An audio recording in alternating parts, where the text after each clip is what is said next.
បាទសួស្តីបងប្អូនទាំងអស់គ្នាដែលចាំមកហ្នឹងហើយនេះគឺជាការលាយចំណីរបស់ខ្ញុំទាំងអស់គ្នាហើយការលាយចំណីរបស់ខ្ញុំថតទៀតដើម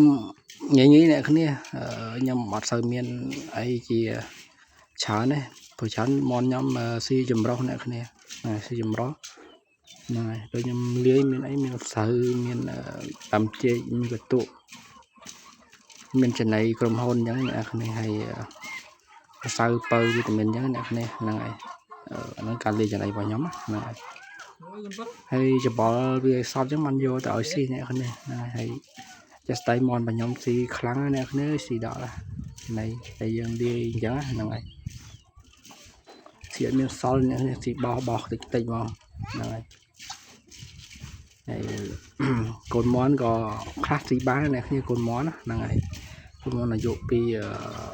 មួយខែឡើងឬមួយខែកន្លះឡើងវាចាប់ដើមស៊ីបានអ្នកគ្នាបើ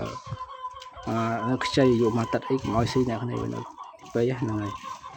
ខ្ញុំថាវាស៊ីមិនកើតផងអ្នកគ្នាបើយើងនៅទូពេកវាស៊ីកើតហ្នឹងស៊ីចំណៃក្រុមហ៊ុនសិតអ្នកគ្នាខ្ញុំកូនមន់របស់ខ្ញុំហ្នឹងហើយយើងច្បល់លាយសតអញ្ចឹងមកអ្នកគ្នាឲ្យចូលគ្នាទាំងអស់អញ្ចឹងមកហ្នឹងហើយខ្ញុំមានបន្លែជុំវិញផ្ទះហ្នឹងហើយខ្ញុំដាំចេកមានទឹកដលងមីដលងជ្វីអីចឹងយកវាយអ្នកគ្នាឲ្យតែយើងវាយមាត់អញ្ចឹងមាត់ស្អីស៊ីដែរហ្នឹងហើយយើងច្បល់មកហើយចាំយើងទៅឲ្យស៊ីហ្នឹងហើយនេះសកម្មភាពដែលខ្ញុំយកទៅមាត់របស់ខ្ញុំហ្នឹងហើយស្រាប់មកខ្ញុំស៊ីមួយថ្ងៃ3ពេលអ្នកគ្នា3ពេលឲ្យស៊ីណាខ្ញុំចាក់ស្ដាយខ្ញុំ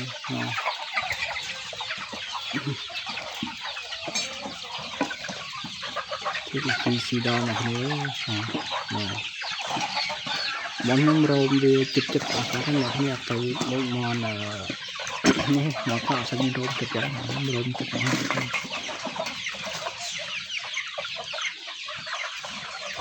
ចំមន់ហ្នឹងរវល់ខ្លះដែរអ្នកគ្នារវល់ដែរមន់កាន់តែច្រើនរវល់កាន់តែច្រើនបើយើងមន់តិចមកហើយវារវល់ហ្នឹងមន់ថាយើងចាំយូរទៅកើត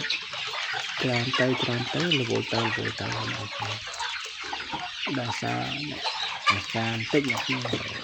ការខំមកអាការយើងទៅលើអីហ្នឹងមកអ្នកគ្នាតាមណាម៉ៃគឺអត់ភាពយើងឲ្យយើងពីថ្ងៃទៅម្ដងនៅក្នុងចាំដល់មកតទៅយូរទៅគឺថាវាឲ្យក្លិនត្រង់ហ្នឹងហើយដល់មកមកទៅទៅបងជិះញ៉ាំញ៉ាំទឹកយូរទៅ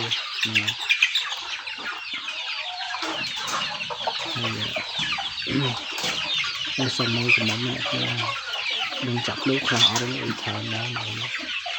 ចាប់ស្ដាយទៅជួយមកពូជបានច្រើនតិចអ្នកខ្ញុំចង់ថាជាអត់ត្រូវលក់ខាងកូនធំទៅក្រោយបានចាប់លោកយ៉ាងណាអ្នកខ្ញុំបានបានមើលខែ100អីបានមើលបាន100ជិតលក់អ្នកខ្ញុំចង់ទឹកចូលបានលក់ណាខ្ញុំគិតមែនហើយហើយវាប្អូនមិនដឹងអ្នកខ្ញុំអរគុណច្រើនបាយ